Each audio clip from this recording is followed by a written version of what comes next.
Bonjour, j'espère que tout va bien chez toi, sinon je suis de tout cœur avec toi. Pourquoi une communauté fonctionne ou une société fonctionne bien et une autre ne fonctionne pas bien?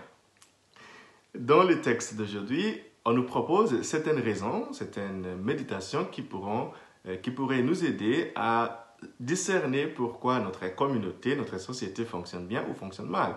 Une société, évidemment, c'est un groupe des êtres humains, que ce soit en famille, en institution, en association, peu importe, dans un pays. À chaque fois que nous avons un groupe de personnes, nous devrions avoir une communauté parce que tout groupe n'est pas une communauté. Voilà, ça devient une communauté à partir du moment où ça commence à fonctionner correctement. Dans les Actes des Apôtres, chapitre 4, de versets 32 à 37, on nous décrit la première communauté chrétienne. Et on nous dit qu'ils avaient le souci des plus faibles. Ça, c'est un des principes qui fait qu'une société fonctionne correctement.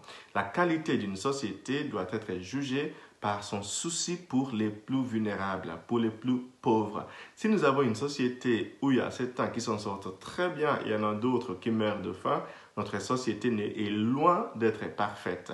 Notre monde aujourd'hui, évidemment, il est loin d'être parfait à cause de ça. Parce que nous nous occupons des plus haut placés, des gens qui ont déjà beaucoup, alors qu'à côté, il y a des gens qui meurent encore de faim et de soif. Donc nous sommes appelés pour que notre société ou nos sociétés développées fonctionnent de plus en plus bien à nous soucier des plus pauvres. Ça, c'est un des principes qui font qu'une société fonctionne correctement, on peut dire éthiquement. Une deuxième raison qui fait qu'une société fonctionne correctement, c'est la crédibilité de ses gouverneurs. La crédibilité de ses gouverneurs. Ce matin, on nous dit que tout le monde avait le souci de l'autre et même ceux qui avaient des propriétés, ceux qui avaient des maisons par exemple, on nous parle aujourd'hui de Joseph, surnommé Barnabas, ce qui veut dire fils de réconfort.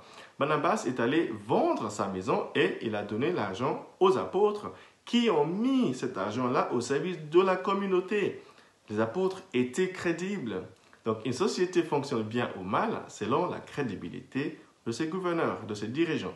Si une société a malchance d'avoir des dirigeants qui ne sont pas dignes de confiance, qui ne sont pas crédibles, eh bien, cette société-là pourrait mal fonctionner. Une troisième chose qui peut nous aider à construire nos communautés, familiale, associative ou autre, c'est la connaissance que nous avons. Dans l'évangile de ce matin, nous lisons l'évangile selon Saint Jean, chapitre 3, de versets 7 à 15.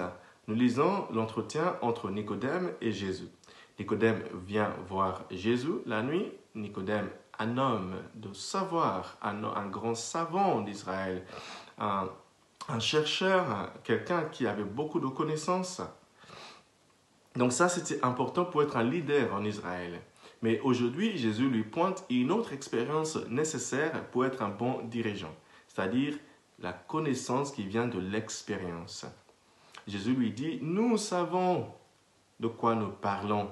Le verbe qui est traduit comme savoir ou comme connaissance ou connaître en français, dans le grec, veut dire avoir une relation intime avec la chose, avoir éprouvé la chose, avoir vécu la chose. Donc Jésus, quand il parle de Dieu, ne parle pas seulement des choses qu'il a lues ou les thèses qu'il a lues, qu'il a étudiées. Il parle de son expérience personnelle avec le Père, avec le Saint-Esprit. Et c'est ça qui lui permet de savoir que l'Esprit Saint va, où il va, où il va. Tu ne peux pas contrôler l'Esprit Saint, tu ne peux pas maîtriser l'Esprit Saint. Comme le vent d'ailleurs. Donc, pour revenir au principe que je suis en train de développer, si nous voulons que nos communautés fonctionnent, nous avons intérêt à avoir d'abord les connaissances qu'on appelle le CCAD, les connaissances froides, c'est-à-dire les théories, les études. Ça, c'est très important. C'est ça que Nicodème a fait. Ce qui lui manquait, c'était l'expérience. L'expérience.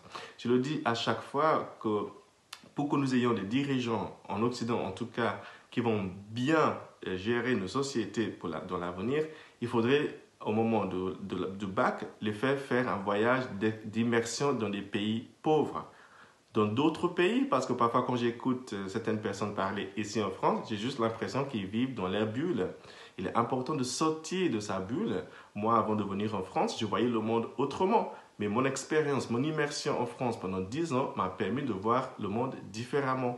L'expérience change tout. C'est exactement de ça que Jésus parlait quand il s'adressait ce matin à Nicodème, en lui disant, nous savons de quoi nous parlons, nous l'avons vécu, moi j'ai vu le Père. Je suis descendu du ciel, j'ai vu le Père. Donc quand je te parle à partir de mon expérience. Voilà les 3 choses que nous pouvons apprendre aujourd'hui pour construire nos communautés. Hein? La première chose, c'est qu'il faut avoir le souci de tout le monde, particulièrement les plus pauvres. Il faut que les dirigeants soient crédibles. Il faut que nous ayons une connaissance de savoir de ce que nous sommes en train de faire. Une connaissance théorique, certes, mais aussi une connaissance expérimentale, si on peut dire ça comme ça. J'espère que tu auras une belle journée aujourd'hui et que Dieu te bénisse. Le Père, le Fils et le Saint-Esprit. Amen.